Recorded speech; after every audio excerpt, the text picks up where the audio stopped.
Hello. Hello. Good afternoon. Can you hear me? Yes, sir. Good afternoon. Good afternoon. Okay. So we will start with the lecture.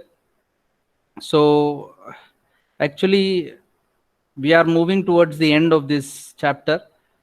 There will be today a revision on whatever we have seen in unit number 6. It's a small unit which is having consisting of four to 5 points. We'll revise all these points, and then there will be a test on this unit, MCQ test.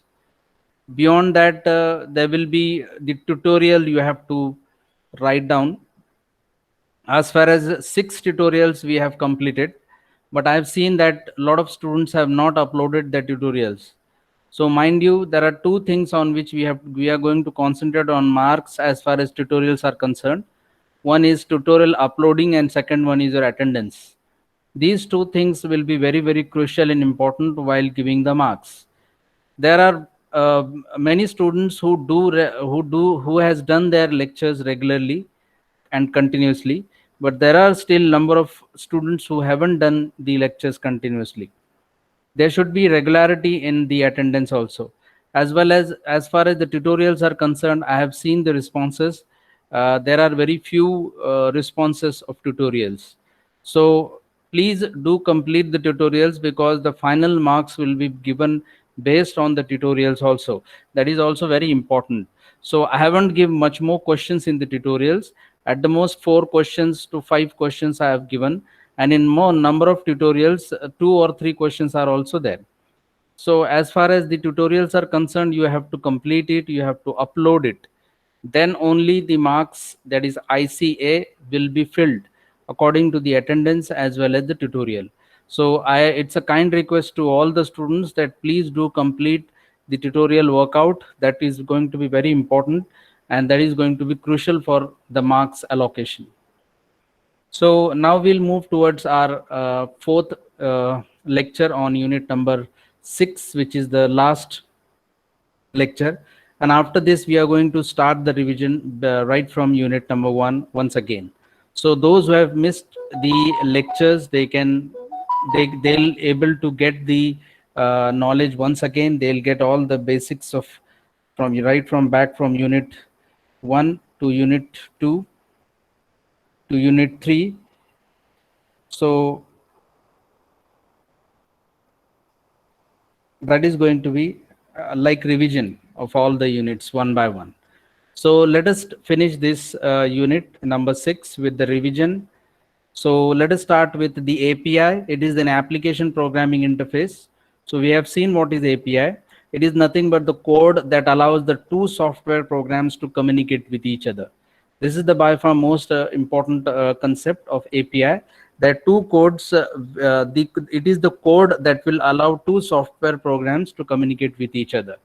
This API defines the correct way of the developer to request services from operating system or other applications and expose the data within different contexts and across multiple channels. Any data can be shared with an API. So the sharing can be done with any data. It can be implemented by function calls composed of verbs, nouns. The required syntax is described in the documentation. And APIs is made up of two related elements. The first is describing how information is exchanged between the programs. That is done in the form of request of processing and written of the necessary data. Second is the software interface written for that specifications and published in some way or the other. So there are two things we need: that the software that wants to access the feature and capabilities of the API is called as call, and the software that creates API is called as publish. So call and publish are the two most important related elements. So APIs authorize and grant access to data and request by the user and other applications. API also provide the audit trail that details the system access, who or what and when. Now this will give you the clear idea about the role of API. So you can see that there are a number of apps in the browsers, mobile devices, and IoTs sending a request through internet to the API. And this API is connected to the web server, which is done is connected to the database. From API through internet, the responses goes back to the devices, apps, or IoT. So what is actually API here? It is not the database or not even the server, but it is the code that governs the access point for the server. It is the code that governs the access points for the server. So the access points are nothing but the API, which is being governed to the for the server. Governed for the server. The most common architecture for API are REST and Simple Object Protocol, that is nothing but SOAP. So the most common architectures which we have seen will be REST, and second is the SOAP that defines the standard communication protocol specifications for XML based message exchange. SOAP requires less low level infrastructure related than REST. But REST APIs are easier to scale and redeploy, simpler to implement and integrate website and services. So as compared to the SOAP, actually SOAP requires less low level infrastructure related to that of REST. But REST is much more easier to scale and redeploy, similar to implement and integrate websites and services. The current industry trend is largely based upon the REST APIs, particularly for the web interaction. APIs is nothing but it is the code written, and it is essentially nothing but the code is of set of rules. They can improve an organization's internal development process by standardizing how developers write application code using same rules and format. There are four types of APIs. One is a private, public, partner, and composite. So they can be further also classified into local, web, or program APIs.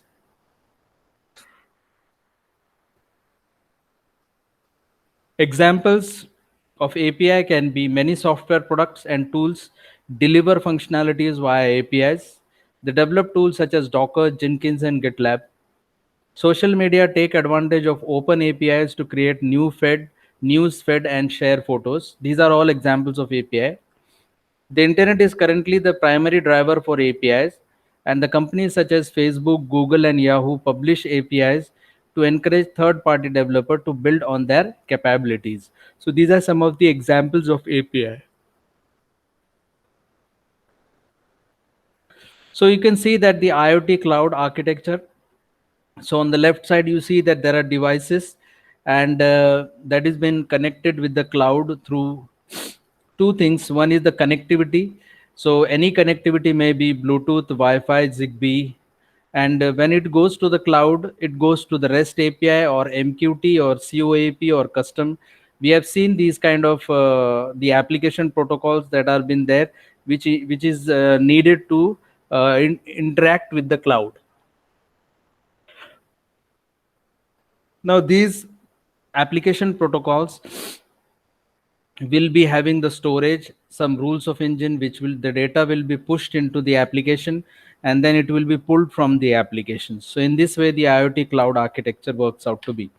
You can see in more detail that there are a number of devices, that is n number of devices, which are connected to the MQTT cluster, that is in IoT cloud applications. Then through services and databases, it is given to the REST API endpoints, which is then connected to the third party apps like mobile apps, web apps, data lakes, etc. So it is actually having three sections. That is the field IoT devices, IoT cloud applications, and then the downstream consumer applications. This is the IoT cloud architecture. So you can see that there are four layers. First is the sensor layer, second one is the network layer, so it may be wired, uh, optical fiber, copper based, ethernet cable, etc. It could be wireless long range, it could be wireless short range, and the wireless long range unlicensed, and wireless short range unlicensed, and wireless long range licensed. So there are four types of network layer which we have seen here. The cloud or bar method is of four types actually: NAAS, PAAS, and SAAS. Then the application is having an smart transport, smart communications, education, healthcare, big data, IoT platforms, e-governance, helping emergency, public safety, environment, smart building, and then they have a command and control center.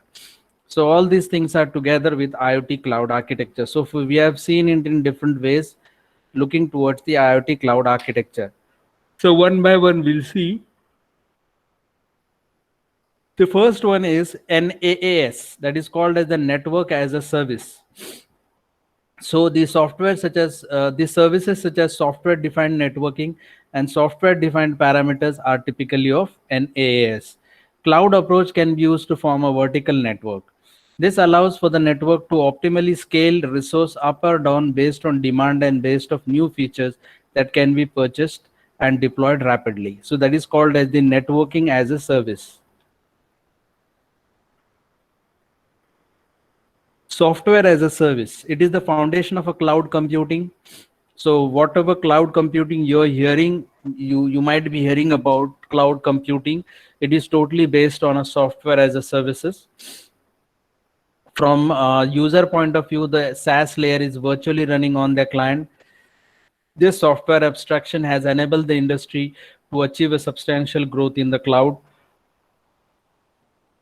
Then SaaS survives include such a name brand applications, appliances such as Google, APS, Salesforce, Microsoft Office 365, etc. Sorry. Then comes your PaaS, that is a platform as service. It refers to the underlying hardware and lower layer software facilities provided by the cloud. In this case, the end user simply uses providers data center hardware, OS, middleware, and assorted firmware to the host their private applications. Middleware may be composed of database system. Many industries have been built using cloud providers community such as Swedbank, Trek Bicycles, and Toshiba. Examples of the PaaS providers are IBM Bluemix, Google App Engine, and Microsoft Azure. Then comes fourth one as an IaaS, that is an infrastructure as services. It was originally concept of cloud service. In this model, the provider builds scalable hardware services and provide a medicom of the software framework to build a client virtual machines. This offers the most flexibility in deployment but require more lifting on the part of the customer. Then beyond this, there are again three different models of cloud topologies. One is a private, public, and hybrid. So in case of private, the sharing and pooling of the data is done within the premises. Then second is the public. In case of public, it is shared outside the premises. So in private, it is shared within the premises. Sharing and pooling are common within the premises, whereas sharing and pooling are common outside the premises. And the third one is an hybrid model. So in case of hybrid model, the public model we have seen. The hybrid model is that the premises may be within as well as outside. So in most of the cases, what happens in case of hybrid is that the data as well as the pooling as well as sharing of the data is within the premises as well as outside the premises. But when we are being using within the premises, the data becomes very much sensitive and hence needs to be have an unique management, as the data security becomes most important part in that case. So these three things we have understood. One is a private that is within the premises, public that is outside the premises, and hybrid within as well as outside the premises. But organization tends to favor the hybrid model if sensitive data needs a unique management. So hybrid model will be used only if and if there is a data is very much sensitive and needs a unique management. Then comes survey on IoT cloud platforms. So one of them is ThingWorx. It is one of the best quickly developed and deploy smartly IoT solutions to build and deploy industrial projects and apps. The basic features of ThingWorx provide easy connectivity of sensors and RFIDs, Also, it provides the features of working remotely after laying out of the setup. The dashboard pre-built widgets are also available, and the advantages are web pages can be easily designed for the customers. With ThingWorks, it is easy to manage devices and easy connectivity solutions. Then comes Microsoft Azure IoT Suite. The iOS Azure is a cloud computing platform having cloud storage, machine learning, data analytics, provides a number of services to create IoT solution and host many web applications. Also, this suite analyze the untapped data to transform business. This is a very important feature of Azure. This feature, rich integration with SAP, Salesforce, Oracle, WebShare, real-time streaming of data is also available. Advantages: offer third-party services, comparatively secured, ease of scalability, and supports multiple applications. Then comes Google Cloud IoT Platform, quite a very famous cloud platform. It is one of the scalable and efficient IoT cloud platforms which effortlessly store, process, and analyze data for IoT solutions. Google support and provide platform for cloud and edge computing, which helps you to enhance the scalability of your business. The primary focus of the Google's cloud IoT platform is to make information accessible instantly and quickly. Advantages are provides huge storage in bulk and it cuts server maintenance cost. AWS, that is an Amazon Web Services. This is also quite a famous and well-known IoT cloud platform. It helps you to gather data and send it to the cloud and do the information analysis, thus providing the ability to manage the device. It offers an advantage of interacting with your application with the devices even if they go offline. This is yet another very good application. The beauty of AWS system is that it automatically handles the details such as load balancing, resource provisioning, scaling, and monitoring. Features include device management, device shadow, authentication, and encryption and secure gateway of the devices. Then Oracle IoT platform. So Oracle also provides an IoT cloud platform. They are real-time data analysis used mainly for manufacturing and logistic operations, provide fast managing solutions, and sending notifications directly on their devices. Then sixth is IBM Bluemix platform. It enabled the cloud platform called Bluemix for the fast development and of cloud-based applications, taking benefits of data produced by sensors and devices. It supports various device manufacturers, but it can resolve several other cases also on the platform. Devices generate data which is sent to the cloud by lightweight MQTT protocol. So this uses MQTT protocol to send the data on the cloud. Beyond these 6 types of IoT cloud platforms, there are various others like IBM Watson IoT platform, Cisco IoT cloud platform, Ka IoT platform, ThingSpeak IoT platform, GE Predix platform. Then the performance metrics for this cloud platform in IoT. So there are few performance matrices which we are going to see here. Is the first is the service and the system availability. This matrix is the percentage of time that a service or system is available. यानी जब तक आपके system available है आपको, that is the percentage of the time is calculated. It is the ratio of a time a system or component is functional to the total time it is required to be expected to the function. Second one is reliability, is the mean time between failure and mean time to repair. So it could be defined as a mean time between the failures and mean time to repair. So by analogy, they can be often used to measure the reliability of the cloud services. Now, mean time between the failure is nothing but the time between the failure is calculated and the time between the repair of that failure, whatever failure has happened, and if you repaired it, then the mean time to get repair and mean time of the between the failure is calculated, and this will help you to get the reliability metrics. Third one is a response time.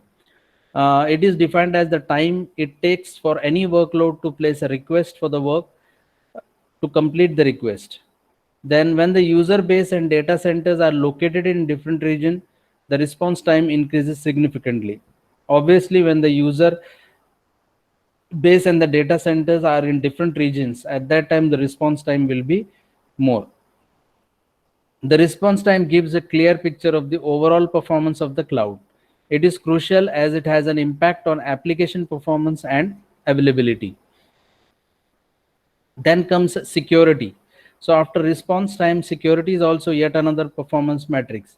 Cloud computing security is the set of control based technologies and policies designed to adhere to regulatory compliance rule and protect information, data applications and infrastructure associated with the cloud computing use.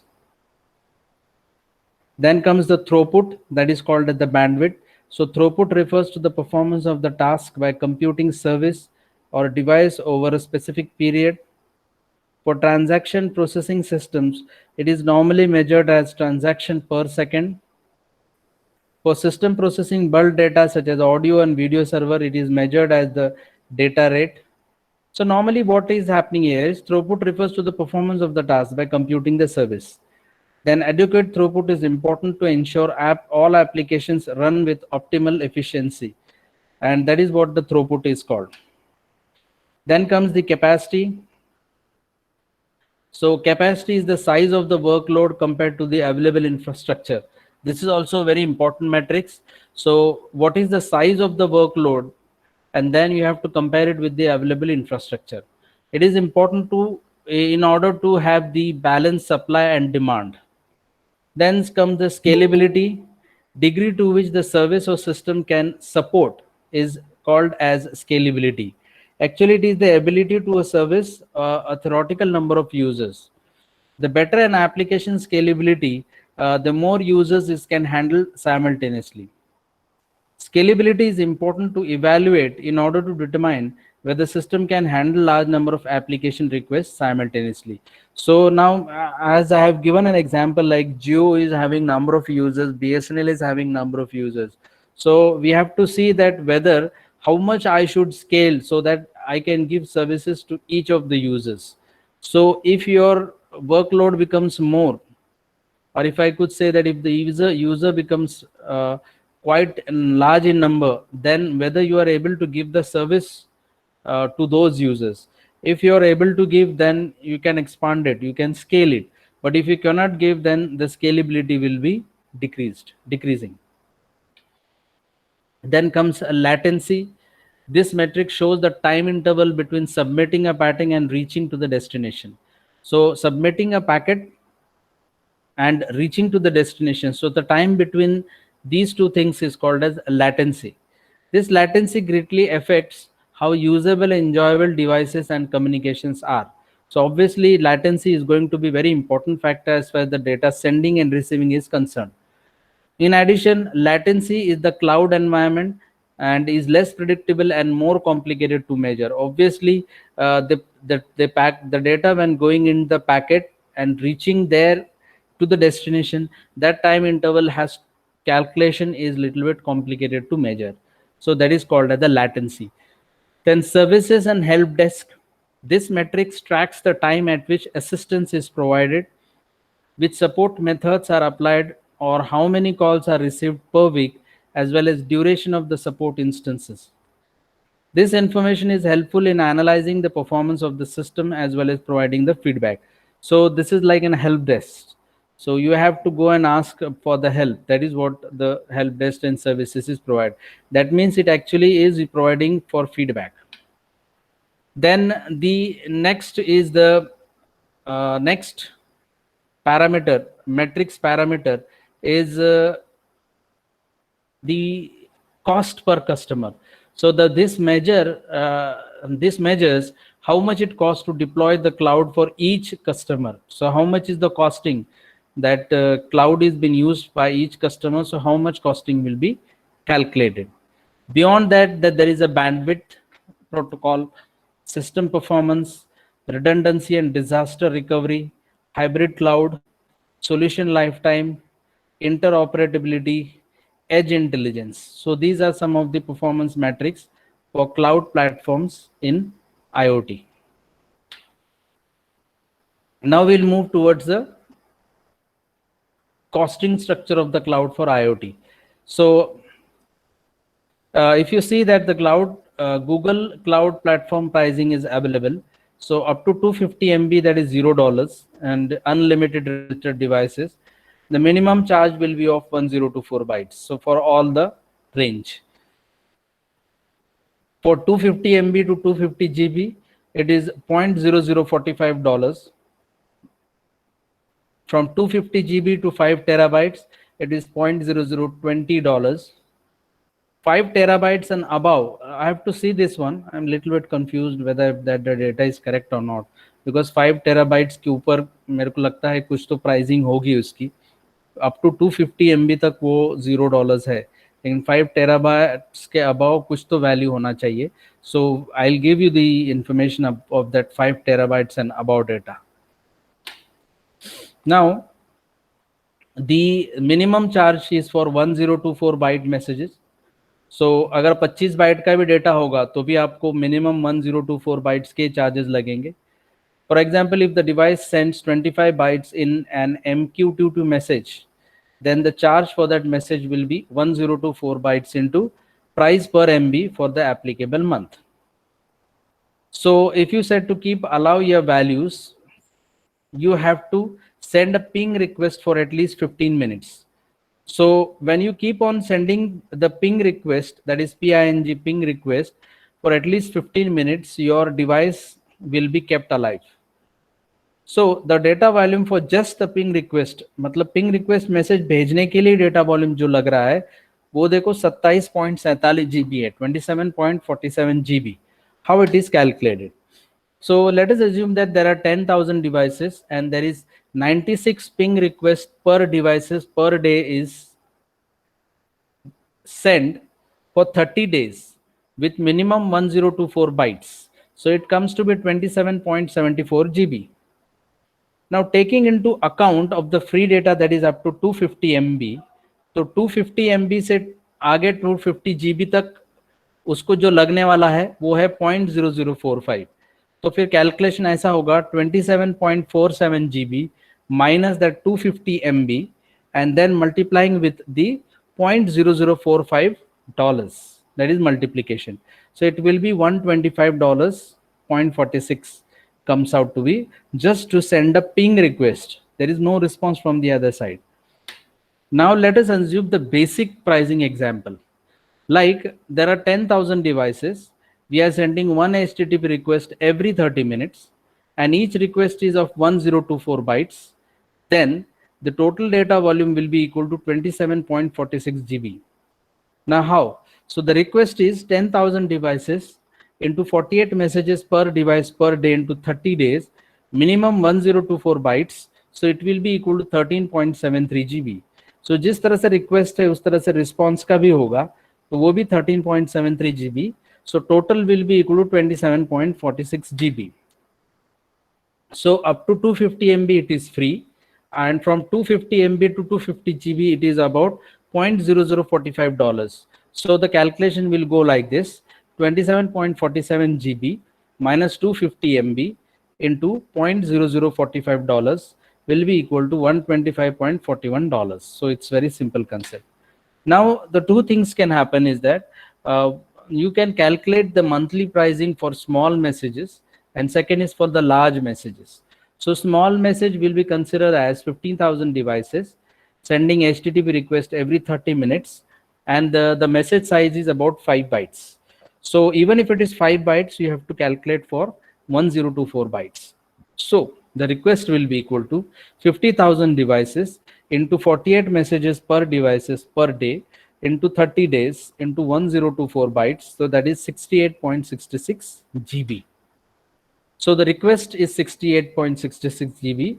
The response is also 68.66 GB. So overall total data volume consumed is 137.32 GB.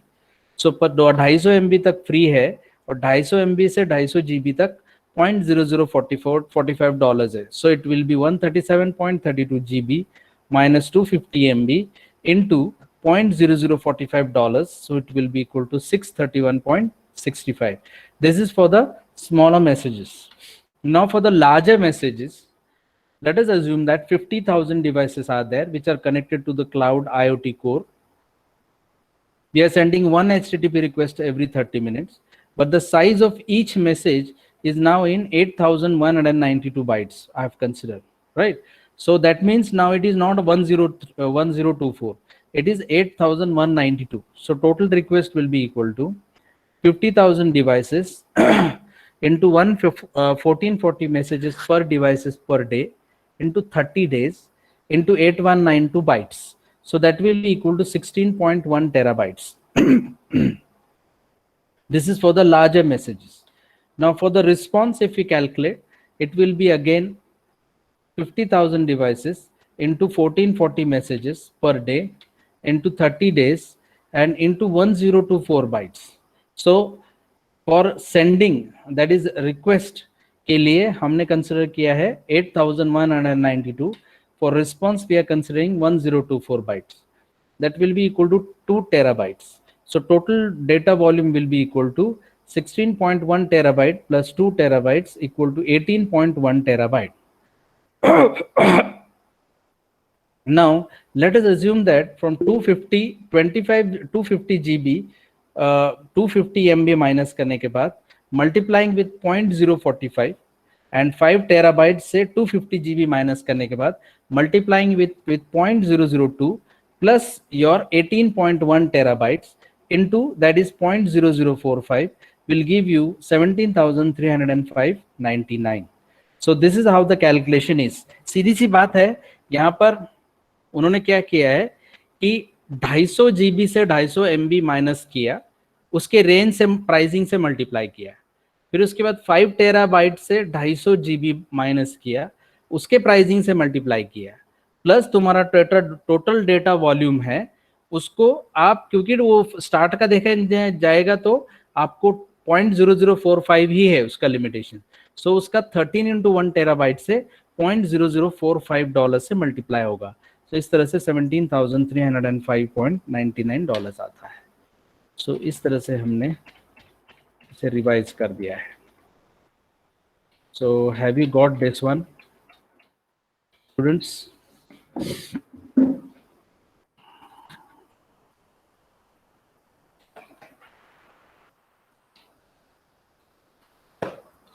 Yes, students. Hello.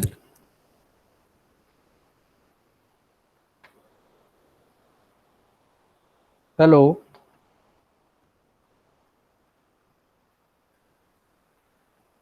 Should we take attendance? Yes, sir. Okay.